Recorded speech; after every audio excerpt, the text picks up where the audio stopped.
चलिए, आप सभी को बहुत बहुत नमस्कार। आप सभी का बहुत बहुत स्वागत है और आशा करता हूँ कि सभी छोटे बहन भाई बहुत अच्छे होंगे, बहुत शानदार होंगे, फर्स्ट क्लास होंगे एकदम। राहुल जी हैं, शिवम मिश्रा हैं, नरेंद्र आज़ाद जी हैं, जय क्रीचर हैं, आनंद कुशवाहा जी हैं, नवीन गुप्ता हैं, संदीप है और लकी मिश्रा हैं, खुशी जी हैं, नेहा हैं, कल्याण सिंह हैं, आयुषी तोमर हैं, सत्यम पांडे जी हैं, अमन अम्बेडकर जी हैं, शशि हैं, निखिल कुमार जी हैं, सुदामा जी हैं और प्रियंका। आप सभी का बहुत बहुत स्वागत है। ठीक है, सब लोग अच्छे हैं, बढ़िया हैं, शानदार हैं, अच्छी तैयारी चल रही है आप सभी की। ये बताइए। ठीक है, अब संघ में जो है ना, संघ में केवल एक ही आपका टॉपिक बचा हुआ है और वो है आपका CAG, कैग जिसको बोलते हैं, controller and auditor general of India. बस उसके बाद आपका पूरा संघ कंप्लीट है। और मैं, ठीक है, अभी तक जितनी भी क्लासेस मैंने ली आपकी पॉलिटी में, मैं मोर देन सेटिस्फाई हूँ। मुझे बहुत अच्छा लगा कि आप लोग इतने मन से और इतनी मेहनत से पढ़ रहे हैं। और वादा करो दोस्त कि आगे भी आप ऐसे ही पढ़ते रहोगे। शुरुआत में थोड़ा सा आपको टैकल करना बड़ा मुश्किल सा रहा और उसमें आपकी भी कोई गलती नहीं है। आपको पता ही नहीं है कि कितना क्या पूछा जा रहा है। ठीक है, आप दुनियादारी से अनभिज्ञ हैं। लेकिन जैसे जैसे आप जो है ना इस यात्रा में मेरे साथ चलते रहे, आपको ठीक है आनंद आता रहा। चलिए, ठीक है जी, आइए। तो ठीक है, आगे हम लोग डिस्कस करेंगे। कल जितना भी पढ़ाया था, कल से आगे हम लोग चलेंगे। और अगर मैं बात करूं तो आर्टिकल 1 to 4 मैंने पूरा कंप्लीट करा दिया था। ठीक है, अब 1 to 4 जब मैंने पूरा कंप्लीट करा दिया तो अब मैं आऊंगा 1 to 5 में, आर्टिकल 125 पर। और आर्टिकल 125 में क्या है? आर्टिकल 125 में व्यवस्था की गई है कि सर्वोच्च न्यायालय के मुख्य न्यायाधीश और अन्य न्यायाधीश, उनके वेतन भत्ते, ठीक है, उसके बारे में चर्चा की गई है 125 में। देखो कितना महत्वपूर्ण है, उनकी सैलरी एंड अलाउंसेस कितने ज़्यादा इंपॉर्टेंट है कि आर्टिकल 124 में तो हमने सुप्रीम कोर्ट के संगठन, सुप्रीम कोर्ट के संरचना और ठीक है थोड़ा बहुत सुप्रीम कोर्ट में न्यायाधीशों की नियुक्ति के बारे में, ठीक है ना, उनके कार्यकाल के बारे में, उनकी पदमुक्ति के बारे में, ठीक है, हमने ये चर्चा की आर्टिकल 124 में। थोड़ा बहुत किया, पूरी चर्चा की, मतलब मेरा कहने का आशय है कि आर्टिकल 124 में तो हमने सुप्रीम कोर्ट के गठन, उसकी संरचना और प्लस जो माननीय जजेस होते हैं उनकी नियुक्ति कैसे होगी, किस प्रकार की प्रक्रिया से होगी और उनकी नियुक्ति कौन करेंगे, उनका कार्यकाल कैसा होगा, उनकी योग्यता क्या होगी और उनको उनके पद से, उनके कार्यकाल से पहले ही कैसे हटाया जा सकता है।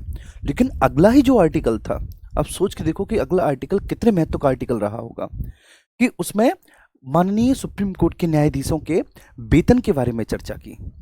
ठीक है, उनके वेतन एवं भत्तों के बारे में चर्चा की है। तो ऑब्वियस ही बात है, जबकि वेतन भत्ते को हम लास्ट में भी डिस्कस कर सकते थे, नहीं, शुरुआत में ही डिस्कस कर दिया। ठीक है जी, तो यहां पर हम बात करेंगे सुप्रीम कोर्ट के मुख्य न्यायाधीश एवं अन्य न्यायाधीशों के वेतन एवं भत्ते।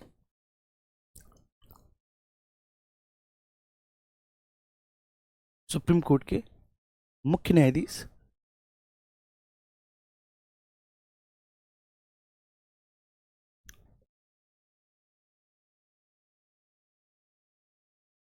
मुख्य न्यायाधीश एवं अन्य न्यायाधीशों के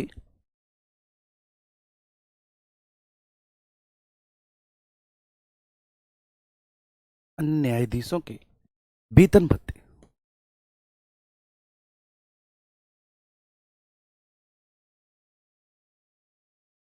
ठीक है जी, और ये चर्चा किस में है? आर्टिकल 125 में है, मुख्य न्यायाधीश और अन्य न्यायाधीशों के वेतन भत्ते, आर्टिकल 1 to 5 में इसके बारे में चर्चा की गई है। अब मेरी बात आप लोग बहुत अच्छे से सुनना मेरे प्यारे बच्चे। देखिए, अब सवाल ये आता है कि सर वेतन है कितना? क्या सुप्रीम कोर्ट के मुख्य न्यायाधीश और अन्य न्यायाधीशों का वेतन बिल्कुल समान है या फिर उनके वेतन में कुछ डिफरेंसेस है? तो मैं आपको बताना चाहूंगा कि वास्तव में वेतन समान नहीं है, उनके वेतन में डिफरेंसेस है। जो सुप्रीम कोर्ट के मुख्य न्यायाधीश होंगे उनको अधिक वेतन मिलेगा और जो अन्य न्यायाधीश होंगे उनको उससे कम वेतन मिलेगा। तो फिर आपका सवाल अगला होगा कि सर कितना वेतन मिलेगा? ठीक है, बड़ा स्वाभाविक सा सवाल है। तो मैं आपको बताऊंगा मेरे भाई, मेरे दोस्त, कि जो मुख्य न्यायाधीश है भाई उनको ज्यादा वेतन मिलेगा, मुख्य न्यायाधीश से ज्यादा वेतन मिलेगा। तो कितना वेतन मिलेगा मुख्य न्यायाधीश को? 2,80,000 रुपए, ठीक है, प्रति माह वेतन मिलता है। 2,80,000 रुपए प्रति माह वेतन इनको मिलता है। भैया बहुत वेतन है, ठीक है, बहुत वेतन है। लेकिन अगर हम बात करें कि भाई इतना भी ज्यादा नहीं है, ठीक है, जिस उम्र पर जाकर ये बेटा जजेस बनते हैं, अगर उस उम्र में, ठीक है ना, किसी मल्टीनेशनल कंपनी में अगर कोई भी व्यक्ति काम कर रहा है, अगर उसकी आप सैलरी देखें तो उसके कंपैरिजन में बहुत कम है। ठीक है, एमएनसी जो मल्टीनेशनल कंपनी होती हैं, उनमें एक व्यक्ति 30-35 साल की उम्र में इससे ज्यादा रुपया कमा लेता है। ठीक है, तो सरकारी नौकरियों में भाई रुपया तो कम है, इसमें कोई दो राय नहीं। लेकिन एक दूसरा ऑप्शन भी होता है, उस दूसरे ऑप्शन की तरफ आपको नहीं जाना है ना, आप समझ के होंगे। तो मुख्य न्यायाधीश को 2,80,000 रुपए प्रति महीना मिलता है। अब सब जो अन्य न्यायाधीश हैं उनको कितना वेतन मिलेगा, अदर जजेस को, अन्य न्यायाधीशों को? तो अन्य न्यायाधीशों को भैया 30,000 रुपया कम मिलेगा। आप समझ गए, मतलब 2.5 लाख रुपए प्रति माह वेतन मिलता है। 2.5 लाख रुपए प्रति माह वेतन मिलता है। ये आर्टिकल 125 में, ठीक है, इनके वेतन भत्तों के बारे में बात कही गई है। अब हम आर्टिकल 126 में आएंगे, 126। बहुत महत्वपूर्ण आर्टिकल है 126, और बहुत गौर से आपको समझना है, बहुत ध्यान से आपको समझना है कि आर्टिकल 126 है क्या। आर्टिकल 126 बोलता है कार्यकारी मुख्य न्यायाधीश, ठीक है। कार्यकारी मुख्य न्यायाधीश का मतलब क्या होता है मेरे प्यारे बच्चे? Executive chief justice of India, executive chief justice है वो, कार्यकारी मुख्य न्यायाधीश है। तो कार्यकारी मुख्य न्यायाधीश की नियुक्ति राष्ट्रपति के द्वारा की जाती है, ठीक है, 126 में ऐसा बोला है। लेकिन तुम खुद सोचना कि भाई ये कार्यकारी मुख्य न्यायाधीश आया कहां से? जब हमारे पास मुख्य न्यायाधीश है तो ये कार्यकारी मुख्य न्यायाधीश का क्या ही कॉन्सेप्ट है? तो देखो बच्चे, कई बार ऐसा होता है कि मुख्य न्यायाधीश अनुपस्थित है, ठीक है, स्वास्थ्य कारणों से वह नहीं आ पा रहा, वह उपस्थित नहीं हो पा रहा है, वह हेयरिंग नहीं कर पा रहा है, ठीक है। या फिर हो सकता है कि उसने अपने पद पर रहते हुए त्याग पत्र दे दिया, या फिर उसको हटा दिया गया, या फिर पद पर रहते हुए उसकी मृत्यु हो गई। भाई कुछ भी हो सकता है कि नहीं? कुछ भी हो सकता है, पद पर रहते हुए मृत्यु भी हो सकती है, ठीक है, उसे हटाया भी जा सकता है मेरे प्यारे बच्चे, उसके अगेंस्ट, ठीक है, प्रस्ताव लाकर, या फिर वह स्वास्थ्य कारणों से भी अनुपस्थित रह सकता है। तो ऐसी स्थिति में आर्टिकल 126 राष्ट्रपति को यह शक्ति देता है कि वह सुप्रीम कोर्ट के मुख्य न्यायाधीश के स्थान पर एक कार्यकारी मुख्य न्यायाधीश की नियुक्ति कर दे, बस। अब यहां पर यह नहीं बोला कि कार्यकारी मुख्य न्यायाधीश कितने दिनों तक इस पद पर रहेगा, कब तक रहेगा, ऐसा कुछ नहीं है। जैसे कभी भी जब राष्ट्रपति का पद खाली हो जाता है, राष्ट्रपति की मृत्यु हो गई, उसने त्याग पत्र दे दिया, या फिर, ठीक है ना, उसे हटा दिया गया, तो किसी भी कारणवश जब राष्ट्रपति का पद खाली हो गया तो उपराष्ट्रपति एज ए राष्ट्रपति मैक्सिमम 6 महीने तक पद धारण करता है, कर सकता है। आप ये बात बहुत अच्छे से जानते हैं। लेकिन यहां पर ऐसा कोई प्रावधान नहीं है। 18 पे इसी चला रखी है, बताओ, ये मारेंगे मुझे, ठीक है। यहां पर मेरे प्यारे बच्चे ऐसा कोई प्रावधान नहीं है, लेकिन यहां पर कुछ डिस्कस ही नहीं किया गया कि कार्यकारी मुख्य न्यायाधीश कितने दिनों तक मैक्सिमम कार्यकारी मुख्य न्यायाधीश बना रह सकता है। यहां पे कोई इस बात की व्यवस्था नहीं है, किसी भी बात का ऐसा कोई प्रावधान है ही नहीं इसी पर, ठीक है, क्लियर है। तो कार्यकारी मुख्य न्यायाधीश की नियुक्ति राष्ट्रपति के द्वारा की जाती है। कब की जाती है? जब मुख्य न्यायाधीश अनुपस्थित हो। यह बात आ गई समझ में? तो मैं लिख देता हूं इस बात को कि सब मुख्य न्यायाधीश की अब्सेंस में, मुख्य न्यायाधीश की अनुपस्थिति में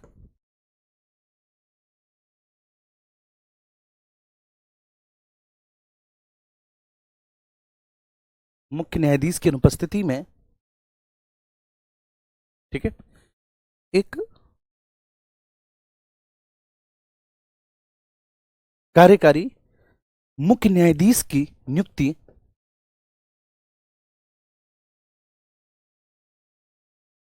कार्यकारी मुख्य न्यायाधीश की नियुक्ति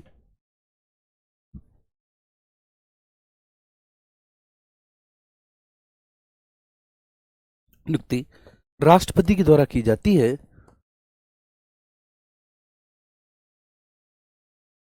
कार्यकारी मुख्य न्यायाधीश की नियुक्ति राष्ट्रपति के द्वारा की जाती है।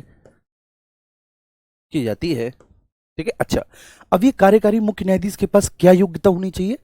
तो जो मुख्य न्यायाधीश के पास योग्यता होती है, उसी योग्यता धारण करने वाले व्यक्ति को राष्ट्रपति कार्यकारी मुख्य न्यायाधीश नियुक्त करेगा। ठीक है, ध्यान रखना।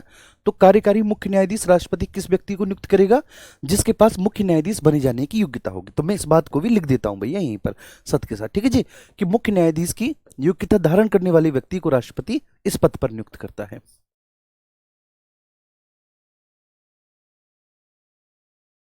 मुख्य न्यायाधीश की योग्यता धारण करने वाले व्यक्ति को ही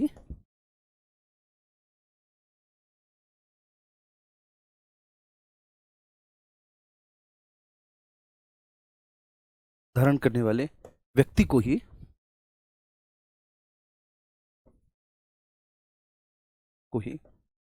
राष्ट्रपति कार्यकारी मुख्य न्यायाधीश नियुक्त करता है।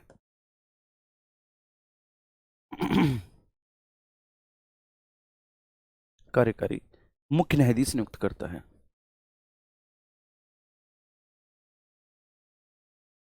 नियुक्त करता है।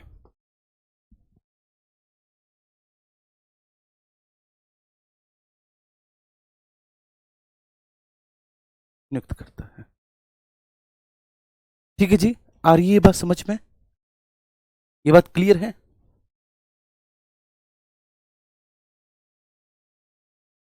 ठीक है,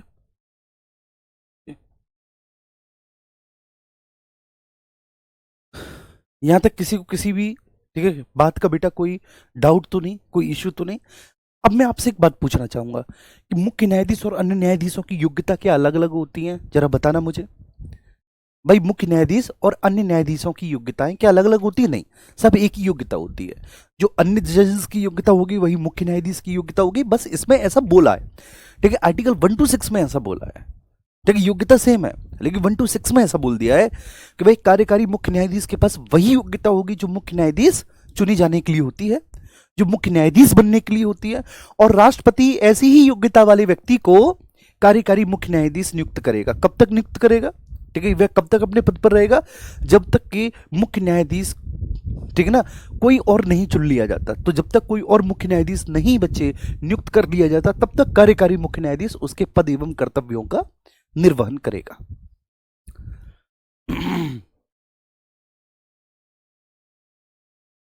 ठीक है प्रीति जी, चलो क्लियर है? ठीक है, चलिए, चलो, तारीफ सबको अच्छी लगती है मेरे प्यारे बच्चे। ठीक है, बहुत बढ़िया है, बहुत अच्छा लग रहा है मुझे। लेकिन फिलहाल ठीक है, इस तारीफ को ठीक है हम ठीक है अलग करेंगे और इस टॉपिक के बारे में डिस्कस करेंगे भैया जो हम पढ़ रहे हैं। ठीक है, ये आर्टिकल 126 है, समझ में आया? बहुत अच्छे से, बहुत बढ़िया से। अब हम आर्टिकल 127 पर आएंगे, 127 पर। 127 में क्या बोला है? 127 में तदर्थ न्यायाधीशों की नियुक्ति है। ठीक है, क्या है भैया 127 में? तदर्थ न्यायाधीशों की नियुक्ति। अब ये तदर्थ न्यायाधीश क्या होते हैं?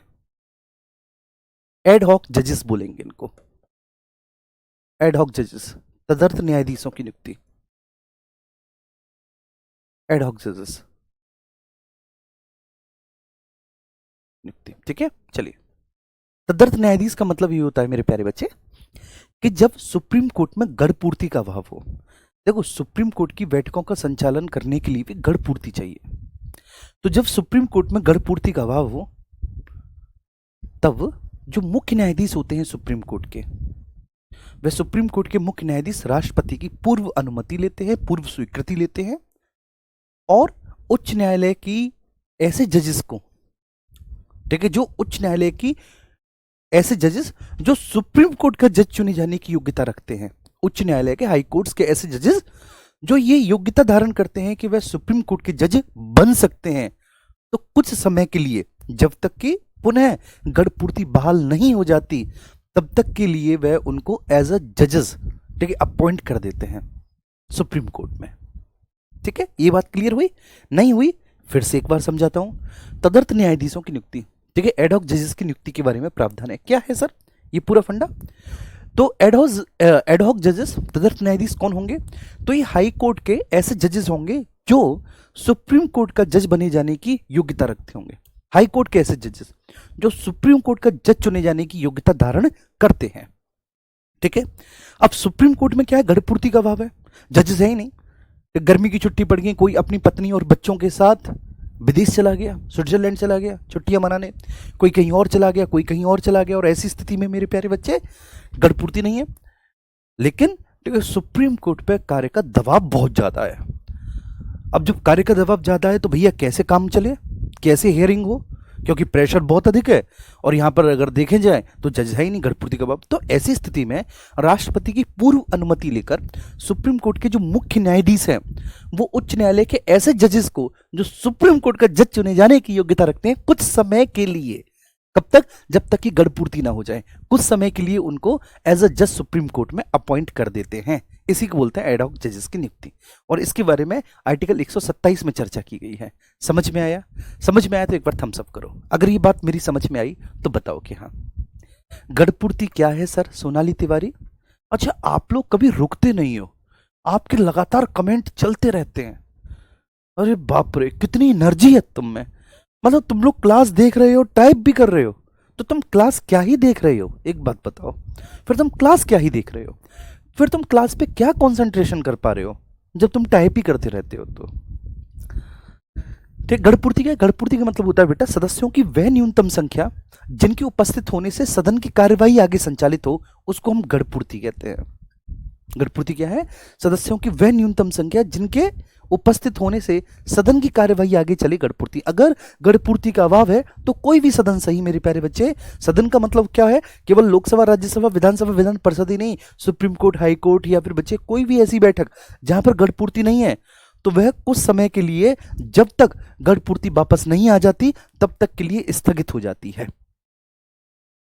ठीक है जी।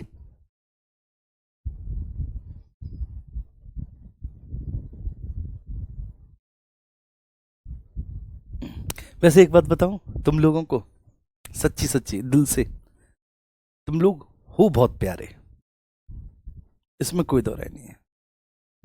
बहुत प्यारे हो, बहुत ज्यादा प्यारे। ठीक है। मोहित सर प्लीज थोड़ा तेज बोलिए ना। बेटा मोहित, मैं ऐसा करता हूँ, मैं तुम्हारे घर पे आ जाता हूँ, एड्रेस बोल दे, वहीं पे तेरे सामने बैठ के बेटा तुझे पढ़ा दूंगा है जी। ओके। आइए, ठीक है, तदर्थ न्यायाधीशों की नियुक्ति, तो इसको लिखेंगे बच्चे। तदर्थ न्यायाधीश क्या है? सुप्रीम कोर्ट में, सुप्रीम कोर्ट में गढ़पूर्ति के अभाव में,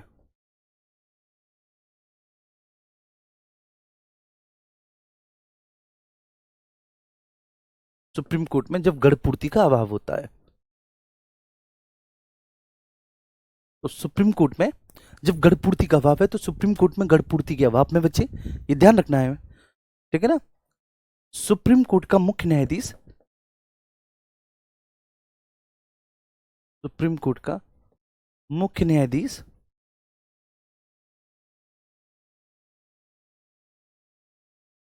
मुख्य न्यायाधीश राष्ट्रपति की पूर्व अनुमति से,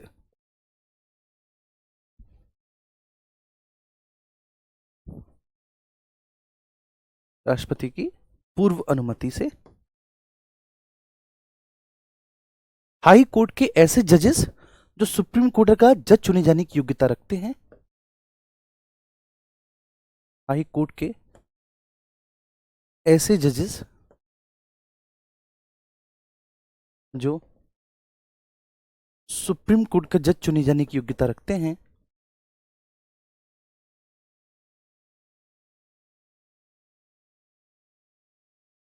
जज चुने जाने की योग्यता रखते हैं,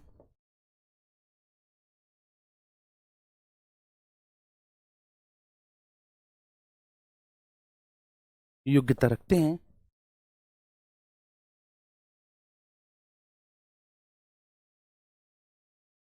रखते हैं, उन्हें, ठीक है ना, उन्हें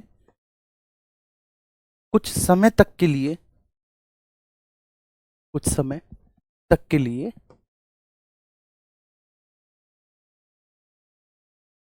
नियुक्त करते हैं, नियुक्त करते हैं।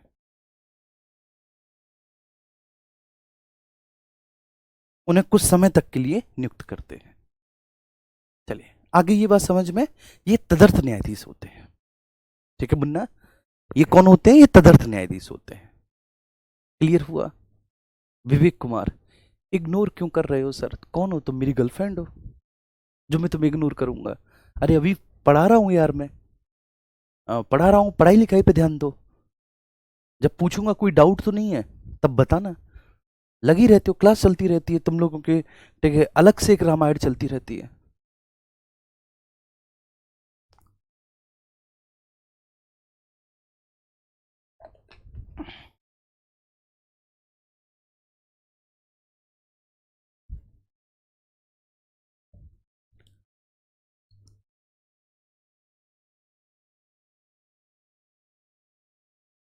चलिए,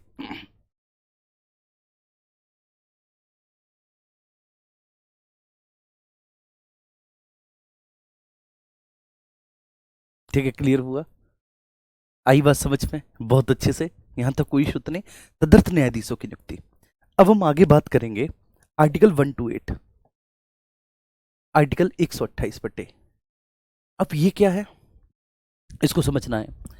इसमें होता है कि जो जज रिटायर हो चुके हैं, है ना, जज रिटायर हो जाते हैं, जैसे 65 वर्ष की आयु पूरी हुई, कि बुढ़ाऊ हुए, तो उनको रिटायर कर दिया जाता है कि भाई अब तुम बुढ़ाऊ हो गए, अब तुम्हारा कोई काम नहीं है। लेकिन कभी कभी क्या होता है बच्चे, कि बुढ़ाऊ लोगों का एक्सपीरियंस बहुत काम आता है ना? आपने देखा होगा कभी भी, जब आप बड़ी बूढ़ी लोगों के साथ बैठते होंगे, घर में, परिवार में, समाज में, तो उनके द्वारा जो कुछ कहावतें बोली जाती है, उनके द्वारा जो सीख दी जाती है, तब लगता है कि वास्तव में इनका जो तजुर्बा है, इन्होंने अपने तजुर्बे के आधार पर जो ग्रहण किया है, वो अपने आप में जबरदस्त है। और अगर इनके, ठीक है, बताए हुए मार्ग पर चलते रहे तो कभी भी जीवन में किसी भी तरह का कोई कष्ट नहीं आएगा, ऐसा कभी कभी, ठीक है, लगता है।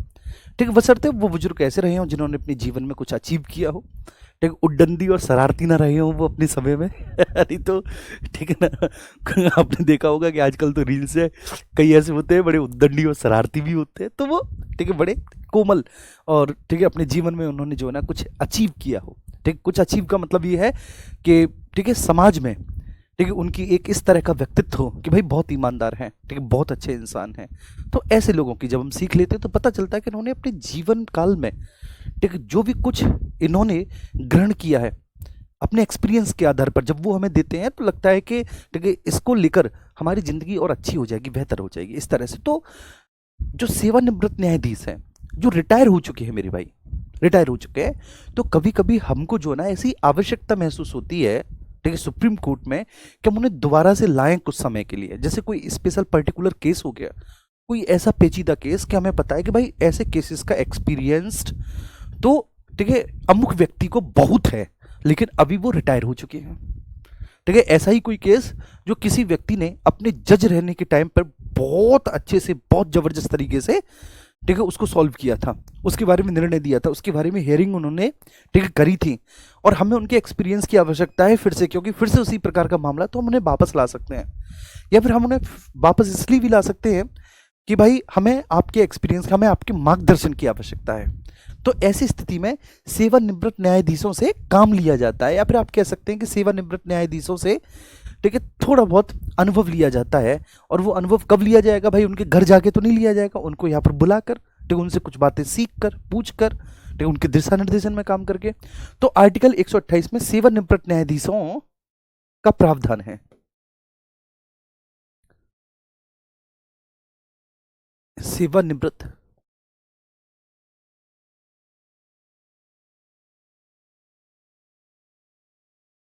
न्यायाधीशों का प्रावधान,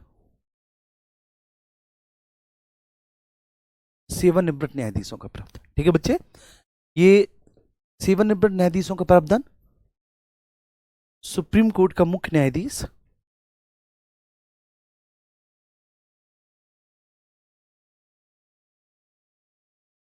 सुप्रीम कोर्ट का मुख्य न्यायाधीश, न्यायाधीश राष्ट्रपति की पूर्व अनुमति से उनका प्रायोजन करता है। राष्ट्रपति की पूर्व अनुमति से उनका प्रायोजन करता है।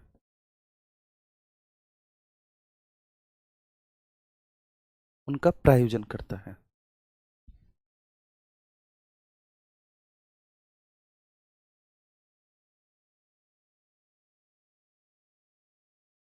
उनका प्रायोजन करता है।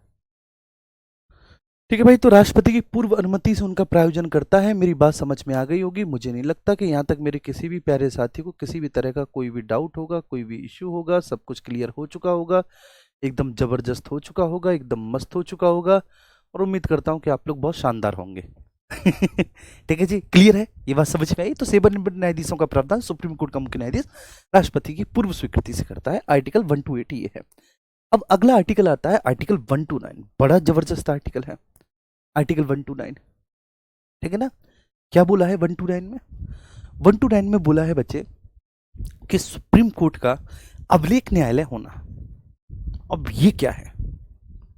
ठीक, 129। ठीक है, अब देखो मैं ऐसे क्रम से सारे आर्टिकल नहीं, 129 बताऊंगा, 130 बताऊंगा, 131 से 134 बताऊंगा मैं कि उसकी विषय वस्तु क्या है, और मैं सीधे फिर 143 पे आऊंगा। बीच के आर्टिकल का कोई महत्व नहीं है, कोई मतलब नहीं है। ठीक है, तो उन्हें हम स्किप करेंगे। बात समझ में आ रही है? चलिए, तो आर्टिकल 129 है। 129 में क्या है? 129 में बोला है सुप्रीम कोर्ट का अभिलेख न्यायालय होना। सुप्रीम कोर्ट का अभिलेख न्यायालय होना, अभिलेख न्यायालय होना।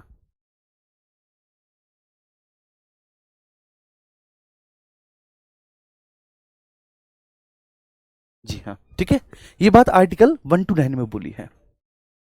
अब ऑब्वियस सी बात है, ठीक है, आप लोगों के मन में ये डाउट होगा कि सर अभिलेख न्यायालय क्या है। देखो, अभिलेख न्यायालय का मतलब ये होता है जैसे सुप्रीम कोर्ट की कोई हियरिंग चल रही है। सपोज निर्भया केस आपको याद है, 2013 वाला, ठीक है, जिसमें एक कॉलेज स्टूडेंट के साथ 4 से 5 लोगों ने रेप किया, और वह रेयर ऑफ रेयरेस्ट केसेस में शामिल है। वो इस तरह से इतनी दरिंदगी के साथ उस बच्ची का, उस लड़की का रेप किया गया। ठीक है, तो कुछ इस तरह की हेयरिंग है, मान के चलिए कोई ऐसी हेयरिंग है, ठीक है, जो इतिहास में कभी कभी इस तरह के जो है ना इंसिडेंट देखने को मिलते हैं। तो सुप्रीम कोर्ट जो है ना उस पूरी हेयरिंग को, ठीक है, वो जो हेयरिंग हो रही है उसमें, ठीक है ना, जो आरोपी हैं उनकी तरफ से भी वकील अपनी दलील पेश कर रहा है। ठीक है, और एक तरफ, ठीक है ना, जो वो जो लड़की है, ठीक है, जो अब इस दुनिया में नहीं रही है, ठीक है, उसकी तरफ से भी कोई सरकारी वकील है, वो भी अपनी हियरिंग रख रहा है। ठीक है, वो भी अपनी दलीलें पेश कर रहा है, और माननीय सुप्रीम कोर्ट सब कुछ, ठीक है, जो मुख्य न्यायाधीश हैं या फिर जो भी उसमें उस मामले में जो भी जजेस होंगे वो वहाँ पर जो है ना बैठकर उन दोनों की दलीलों को सुन रहे हैं। जितनी भी गवाह हैं, ठीक है, गवाहों के सारे जो है ना बच्चे, जो उनके स्टेटमेंट हैं वो रिकॉर्ड किए जा रहे हैं, सब कुछ। तो इसको कहेंगे, ठीक है ना, कि सुप्रीम कोर्ट को ये अधिकार होता है कि वे अपनी पूरी हियरिंग को रिकॉर्ड कर सकती है। रिकॉर्ड करने का मतलब ये होता है कि उसमें जो भी दलीलें प्रस्तुत की गई, माननीय सुप्रीम कोर्ट के न्यायाधीश के द्वारा जो भी फैसला सुनाया गया, वो जब फैसला सुनाया गया कि किन तथ्यों और किन आधारों पर सुनाया गया, ठीक है, उसमें सीआरपीसी, आईपीसी, अब तो भारतीय न्याय संहिता हो गई, उसकी कौन सी धारा लगी, क्यों लगी, ठीक, किसके तहत लगी, ये सारी चीजें बच्चे, ठीक है, रिकॉर्ड रखी जा सकती हैं। सारी चीजें रिकॉर्ड क्यों? क्योंकि अगर ऐसा ही कोई और दूसरा मामला हो, भगवान ना चाहे कि ऐसा कोई और दूसरा मामला हो, कभी ना हो, किसी भी प्यारी बच्ची के साथ, किसी भी लड़की के साथ, किसी भी माता और बहन के साथ, किसी भी तरह का ऐसा कोई अपराध, ये तो बहुत नृशंस अपराध हो गया, ये तो रेयर ऑफ रेयरेस्ट केसेस में हो गया। ठीक है, मैं तो आप लोगों से बस ये रिक्वेस्ट करता हूँ कि ध्यान रखना कभी भी, ठीक है, हम लोग जाने अनजाने में एक बहुत बड़ी गलती कर बैठते हैं कि हम लोग जब चौराहे पर खड़े हुए होते हैं, हम लोग कभी अपने दोस्तों के साथ, ठीक है, स्कूल की कैंटीन में होते हैं, अपने कॉलेज के गेट के बाहर होते हैं, कभी बाइक पे जा रहे होते हैं, तो हम, ठीक है, बचपना ही सही या फिर जानबूझकर की गई ऐसी हरकत सही, और हमें लगता है कि हम बहुत कूल हैं, और उस कूल हरकत में हम लोग आमतौर पर क्या करते हैं, एक सीटी बजा दी, ठीक है ना, किसी को, ठीक है, किसी नाम से हमने पुकार दिया, ठीक है, इस तरह की हरकतें आमतौर पर, ठीक है, जो हरकतें होती हैं मन चली, अब्यूजिव हरकतें ये होती हैं। लेकिन कई बार ऐसा भी होता है, अनजाने में होता है, ठीक है, एक बच्चा इनोसेंट है, ठीक है, उसके दोस्तों ने बताया कि ऐसा करने से बड़ा आनंद आता है, उसने कहा कि चलो आज मैं भी ट्राई करता हूँ, ठीक है, या फिर कुछ ऐसे हैं जो प्रोफेशनल हैं, करते रहे हैं, पिछले 2-3 सालों से कर ही रहे हैं।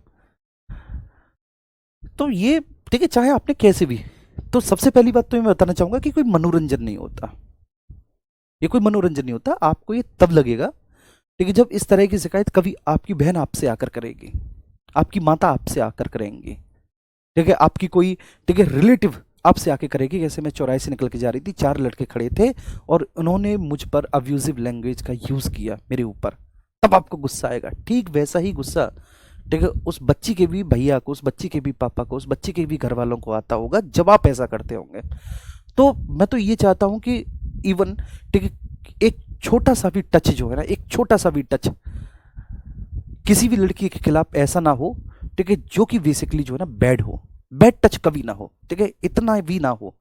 क्योंकि ये आपको लगता है, ये आपको लगता है जब कभी, ठीक है, आपके साथ होने लगेगा ना, तो आपको फिर पता चलेगा कि कितना असहनीय होता है, कितना असहनीय होता है, ये आपको तब पता चलेगा। एक छोटी सी बात मैं आपको बता रहा हूँ कि मैं महसूस कर सकता हूँ वास्तव में कि जो लड़कियां डेली काम पे जा रही हैं, और ठीक कई बार काम पे जाते में ऑफिस जाती हैं, ठीक है ना, चाहे वो मेट्रो सिटी सही या फिर वो टीयर 2 सिटी सही, ठीक है, उनको हर रोज किसी ना किसी दिन किसी ना किसी ऐसे व्यक्ति का सामना करना ही पड़ता है, या तो रास्ते में नहीं तो ऑफिस में कलीग के साथ। ठीक, कलीग ऐसा कोई व्यवहार करता है, कलीग नहीं तो कभी कोई और कर देता है, ये सारा व्यवहार होता है। मैं आपको एक बार का इंसिडेंट सुनाता हूँ। ठीक है ना, मैं दिल्ली रहता था तब, और मैं रात में, ठीक है ना, आनंद विहार, जो वो है बस स्टैंड है, ठीक है, वहाँ पे उतरा। अपने घर से आया हुआ था, आनंद विहार बस स्टैंड उतरा। बहुत रात की बात है, मतलब बहुत रात हो चुकी थी, रात के 2 या ढाई बज रहे थे। उसमें बस बीच में खराब हो गई थी, इतना टाइम लगता नहीं है, मुश्किल से 3 से 4 घंटे लगते हैं मेरे घर से दिल्ली पहुंचने के। ठीक है, लेकिन वो रात में रास्ते में खराब हो गई तो 2 ढाई बज गए रात के। अब मुझे कोई कैब ना मिले, अब मुझे कोई कैब ना मिले तो मैं बड़ा परेशान, मैं हर कैब को, ठीक है, ऐसे हाथ दूं, कोई रुके ही नहीं। फ़ोन हमारे पास एंड्रॉयड था नहीं कि जो ओला या ऊबर कर देते, ओला ऊबर तो खैर उस समय भी चलते थे, लेकिन कोई फ़ोन ऐसा हमारे पास था नहीं। तो बस हमारी आखिरी उम्मीद ये थी कि भाई कोई कैब वाला रोक ले, कोई कैब वाला। एक कैब वाले ने रोक लिया, और वो था आपका, ठीक है, जो मारुति इको होती है, इको इस तरह से। अब वो उसने रोक लिया, उसने बुला लिया। अब उसमें सारी लड़कियां बैठी हुई हैं अंदर, सारी लड़कियां उसमें। ठीक है, मैंने देखा, मैंने कि नहीं भैया आप जाओ। तो वो कहने लगे, क्या नाम है जो ड्राइवर था, अरे भाई बैठ जाइए सब, क्या नाम है, वो ही हैं, पैसेंजर ही हैं, बैठ जा बैठ जा। तो फिर मैं, उन्होंने पूछा कहाँ जाना है, मैंने कहा साहब मुझे यहाँ जाना है, ठीक है, यहाँ पे क्या रास्ते में ही पड़ेगा तेरा, वो बैठ जा। अच्छा ठीक है, मैं बैठ गया। अब वो एक्चुअली जो है ना, वो ट्रांसजेंडर थे, वो ट्रांसजेंडर। अब मैं बैठ गया, बैठने के बाद जब वो लोग बोले तो मुझे पता चल गया कि ये ट्रांसजेंडर। लेकिन उन्होंने जो, ठीक है ना, मतलब जो कमेंट किए और चिकने, समझ में आ रहे हो ना, ठीक है, कभी यहाँ कभी वहाँ कभी इस तरह से। तो मुझे तब इस बात का महसूस हुआ कि वास्तव में, ठीक है, जिन लड़कियों के साथ इस तरह का होता है, जो, ठीक है, उनके ऊपर फब्दे कसे जाते हैं, जो अब्यूजिव लैंग्वेज का यूज़ किया जाता है, या उनको जो छेड़ा जाता है, या कूल दिखने के लिए उनका जो पीछा किया जाता है, उनको कितना गंदा लगता होगा।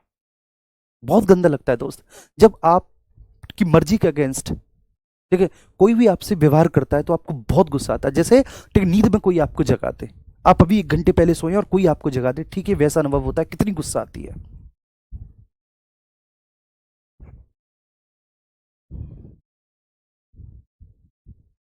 जी, ठीक है, तो इसलिए ये ध्यान रखना। तो सुप्रीम कोर्ट का अभिलेख न्यायालय होना, हम इस पर चल रहे थे। ठीक है, आइए टॉपिक पर आते हैं, टॉपिक पर आते हैं। अभिलेख न्यायालय होने का मतलब है कि सुप्रीम कोर्ट बेटा अपनी कार्यवाही को एज अ रिकॉर्ड संरक्षित कर सकता है। ठीक है, वो तो बहुत बड़ा केस हो गया। ठीक है, मान के चलिए कि सुप्रीम कोर्ट की जो कोई भी हियरिंग हो रही है ना डेली, सुप्रीम कोर्ट चाहे तो एज अ रिकॉर्ड। इससे फायदा क्या होगा, इससे फायदा ये तो होगा कि अगर आगे आने वाले समय पे कोई भी ऐसा केस आता है, किसी हाई कोर्ट में चल रहा है या किसी सेशन कोर्ट में चल रहा है, तो उन्हें याद आ जाएगा कि भाई सुप्रीम कोर्ट में इस तरह का केस पहले से चला हुआ है, तो हम वहां से एक रेफरेंस ले लें। जैसे कि आप पॉलिटी पढ़ रहे हो, तो आपको पता है कि एक बुक भी है पॉलिटी की, उससे भी हम पॉलिटी देख सकते हैं, पढ़ सकते हैं। तो ठीक वैसे ही, तो जो हाई कोर्ट और अधीनस्थ न्यायालय में अगर इस तरह का कोई भी केस चल रहा है, तो वहाँ के जो जजेस हैं, अगर वो, ठीक है, इसके संबंध में कुछ फैक्ट्स लेना चाहते हैं, कुछ कॉन्सेप्ट लेना चाहते हैं, कुछ नॉलेज लेना चाहते हैं, ठीक है, तो वो सुप्रीम कोर्ट की उस हियरिंग से वो नॉलेज ले सकते हैं, क्योंकि वो ऑलरेडी रिकॉर्ड में है, रिकॉर्डेड है वो, नंबर फर्स्ट। दूसरा क्या है, अभिलेख न्यायालय होने का मतलब ये भी होता है कि अगर कोई भी व्यक्ति सुप्रीम कोर्ट के खिलाफ कोई आपत्तिजनक टिप्पणी करता है, ठीक है, इसको कहते हैं सुप्रीम कोर्ट की अवमानना। ठीक है ना, कोर्ट ऑफ कंटेम्प्ट। तो इसको सुप्रीम कोर्ट की अवमानना कहते हैं। अगर सुप्रीम कोर्ट की अवमानना कोई व्यक्ति करता है, तो सुप्रीम कोर्ट को पूरा अधिकार है कि वो उसको सजा दे सकती है। ठीक है, सुप्रीम कोर्ट को सजा देने का भी पूरा अधिकार होता है अपनी अवमानना की स्थिति में। ठीक है, तो इसके दो पहलू निकलते हैं।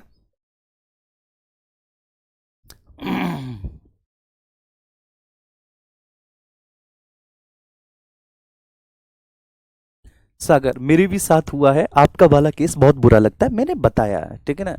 मैंने बताया है एक, वो बताया कि ठीक है हम लोग, हम लड़के, ठीक है ना, क्योंकि हमारे साथ कभी ऐसा हुआ नहीं, तो इसलिए हम इसको महसूस नहीं कर सकते। लड़कियों के साथ ठीक है हर रोज ये घटना हो रही है, उनके वर्क प्लेस पे हो रही है, वर्क प्लेस पे नहीं तो उनके रास्ते में हो रही है, उनके स्कूल में हो रही है, कॉलेज में हो रही है, ठीक है। वो बचपन से ही उसको फेस करती हुई आ रही है।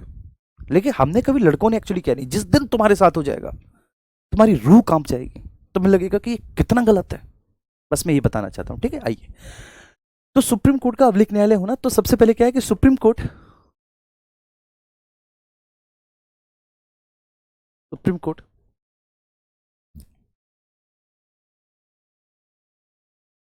ठीक है ना, अपनी कार्यवाही को, अपनी कार्यवाही को संरक्षित कर सकता है बच्चे, संरक्षित कर सकता है, जिससे कि,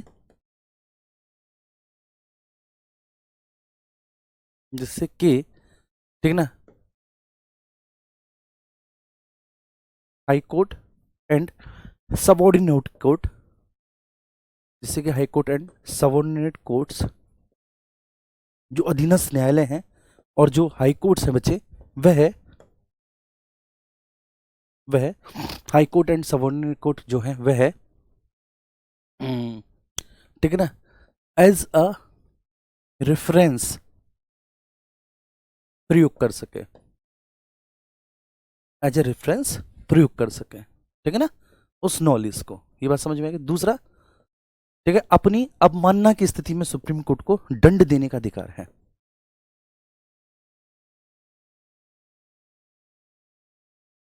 अपनी अवमानना की स्थिति में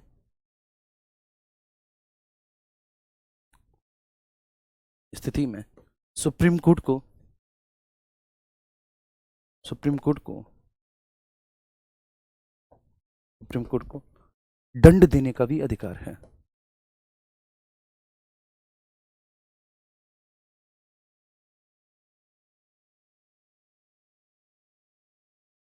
दंड देने का अधिकार प्राप्त है।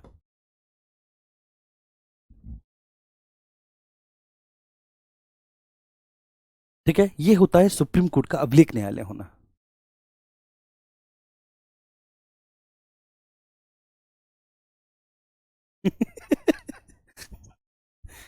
एक कह रहा है, गुरुजी क्या आप गुटखा चबाते हो जो आपके मुंह से इतनी कम आवाज निकलती है? भाई कहाँ से आते हो तुम लोग यार, कहाँ से आते हो है?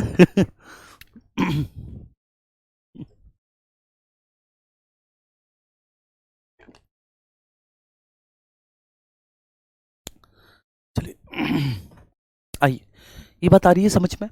अब आइए, अब हम बात करते हैं आर्टिकल 130। आर्टिकल 130 क्या है बेटा? आर्टिकल 130, आर्टिकल 130 बोलता है सुप्रीम कोर्ट का मूल क्षेत्राधिकार। सुप्रीम कोर्ट का मूल क्षेत्राधिकार, जरा समझना इसको। मूल क्षेत्राधिकार क्या मतलब है बच्चे इसका? बोलो, क्या मतलब है इसका? सुप्रीम कोर्ट का मूल क्षेत्राधिकार मतलब ऐसे मामले जिन्हें आप डायरेक्टली सुप्रीम कोर्ट ले जा सकते हो। वैसे तो अगर जैसे आपका कोई भी केस सबऑर्डिनेट कोर्ट में चल रहा है, किसी सत्र न्यायालय में चल रहा है, जिला न्यायालय में चल रहा है, वहां पर आप हार गए तो आपने अपील की हाई कोर्ट में। ठीक है बच्चे, अपील कहां पर की? हाई कोर्ट में। और अगर आप हाई कोर्ट में हार गए तो फिर आपने हाई कोर्ट से अपील कहां पर की? सुप्रीम कोर्ट में। इसको कहते हैं अपीलीय क्षेत्राधिकार सुप्रीम कोर्ट का, कि जब आप अपील करते करते जो है ना सुप्रीम कोर्ट में जाते हैं, और सुप्रीम कोर्ट अपील का सबसे अंतिम न्यायालय होता है। सुप्रीम कोर्ट अपील का सबसे अंतिम न्यायालय होता है। तो आप अपील करते करते पहुंचे, ठीक है, आपने अपील की हाई कोर्ट में सबऑर्डिनेट कोर्ट से, और फिर हाई कोर्ट से आपने अपील की सुप्रीम कोर्ट में। ये अपीलीय क्षेत्राधिकार है। अपीलीय क्षेत्राधिकार आर्टिकल 131 से 134 तक में अपीलीय क्षेत्राधिकार के बारे में डिस्कशन है बस। ठीक है, अपीलीय क्षेत्राधिकार जो है वो 4 प्रकार का होता है मेरे प्यारे बच्चे। ठीक है, फौजदारी केसों में फौजदारी क्षेत्राधिकार है कि जब फौजदारी केसों में आप अपील करते हैं, दीवानी क्षेत्रों में आप अपील करते हैं, ठीक है, संवैधानिक क्षेत्र में आप अपील करते हैं तो वो संवैधानिक क्षेत्राधिकार है, तो वो ऐसे है। ठीक है, अब लेकिन हम सुप्रीम कोर्ट का जो मूल क्षेत्राधिकार है उसके बारे में डिस्कस करें कि मूल क्षेत्राधिकार का मतलब कि ऐसे केसेस जो डायरेक्टली सुप्रीम कोर्ट में जाकर आप उनको, ठीक है बच्चे, हियरिंग करा सकते हैं। अब डायरेक्ट सुप्रीम कोर्ट में जाकर अपनी याचिका डाल सकते हैं।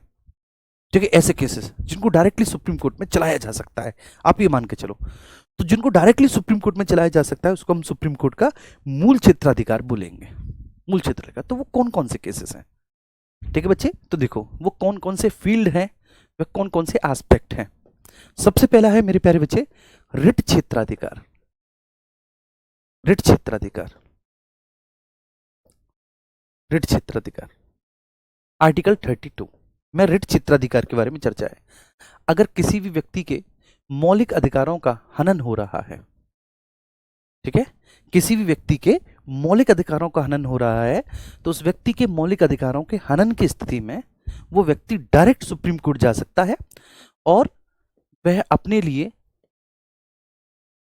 मौलिक अधिकारों को लागू करवा सकता है अपने लिए। ठीक, अब ये जो रिट क्षेत्राधिकार है ये 5 प्रकार का, इसमें 5 प्रकार के रिट दायर की जा सकती हैं।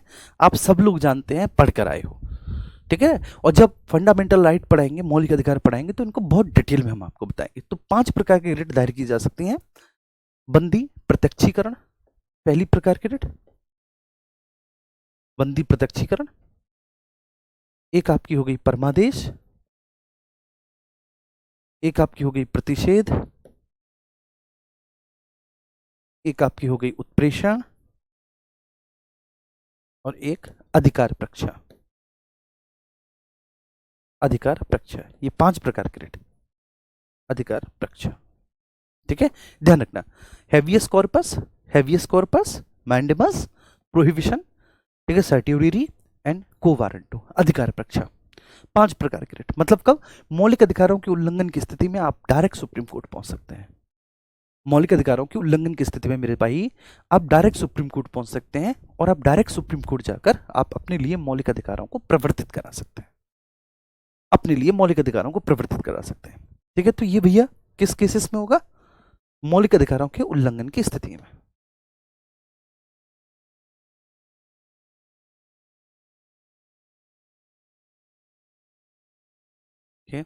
उल्लंघन की स्थिति में जब आप सुप्रीम कोर्ट पहुंचे, स्थिति में जब आप सुप्रीम कोर्ट पहुंचे। ठीक है, एक ये हो गया। दूसरा भैया कौन सा क्षेत्राधिकार है जहां पर डायरेक्ट सुप्रीम कोर्ट पहुंचा जा सकता है? ठीक है, तो वो है भैया जब सुप्रीम कोर्ट संघीय न्यायालय की भूमिका निभाता है, फेडरल कोर्ट की भूमिका निभाता है, संघीय न्यायालय की भूमिका निभाता है, तो ऐसे मामले डायरेक्ट सुप्रीम कोर्ट में ले जाए जा सकते हैं। संघीय न्यायालय की भूमिका निभाता है मतलब कि जब बेटा सुप्रीम कोर्ट केंद्र और राज्यों के बीच में होने वाले डिस्प्यूट के, इसके बारे में बच्चे, केंद्र और राज्यों के होने वाले केंद्र और राज्यों के मध्य में जो डिस्प्यूट है, जो विवाद है, जब केंद्र और राज्यों के बीच में होने वाले विवादों का समाधान करता है सुप्रीम कोर्ट, ठीक है, या विभिन्न राज्यों के मध्य में होने वाले विवादों का समाधान करता है, मध्य राज्यों के मध्य विवादों का समाधान करता है, समाधान, या कुछ अंतरराज्यीय, इंटरस्टेट, अंतरराज्यीय विवादों को सुलझाता है, अंतरराज्यीय विवादों का समाधान करता है, इंटरस्टेट डिस्प्यूट को रिसॉल्व करता है। तो ऐसी स्थिति में सुप्रीम कोर्ट, देखिए, संघीय न्यायालय की भूमिका निभाता है, संघीय न्यायालय की, और ऐसे मामले डायरेक्ट सुप्रीम कोर्ट में लेकर जाए जा सकते हैं। ऐसे मामले को हम डायरेक्ट सुप्रीम कोर्ट में ले जा सकते हैं। आई बात समझ में? बोलिए जी। रिट्स को भी इंग्लिश में लिख दीजिए, गौरव कुमार जी। जी, ठीक है, बंदी प्रत्यक्षीकरण, हैवियस कॉर्पस बेटा,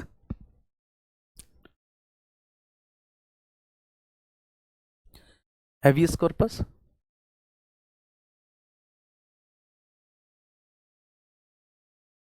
परमादेश मैंडेमस, प्रतिषेध प्रोहिबिशन,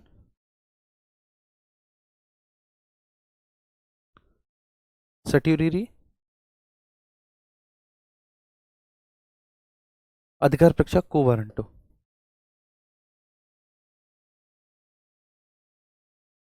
को वारंटो। चलिए ठीक है, तो कल हम स्टार्ट करेंगे सीएजी। ठीक है, कल हम सीएजी स्टार्ट करेंगे, लेकिन मतलब कल का मतलब है मंडे को। सीएजी से पहले ठीक है एक दो चीज़ और जो बची हुई हैं सुप्रीम कोर्ट में, उन्हें भी डिस्कस कर लेंगे। ठीक है, आज फिलहाल क्लास आपकी ठीक हम यहीं पे समाप्त करते हैं। बाकी का अगर अब आपका कोई भी डाउट हो, अब आप अपना डाउट पूछिए। मैं क्लास के लास्ट में 5 मिनट दिया करूंगा, लास्ट के 5 मिनट में आपसे डाउट पूछा करूंगा। ठीक है, बीच में मैं किसी का भी डाउट नहीं लूंगा।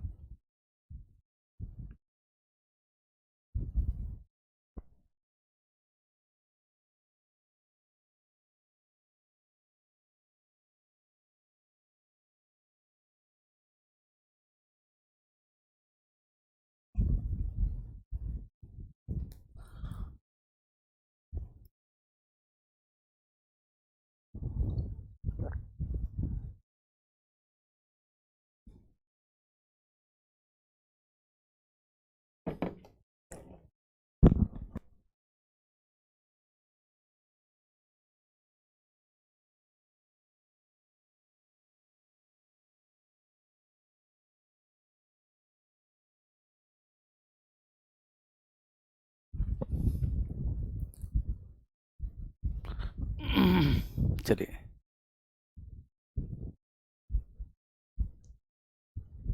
ठीक है, क्लियर हो गया।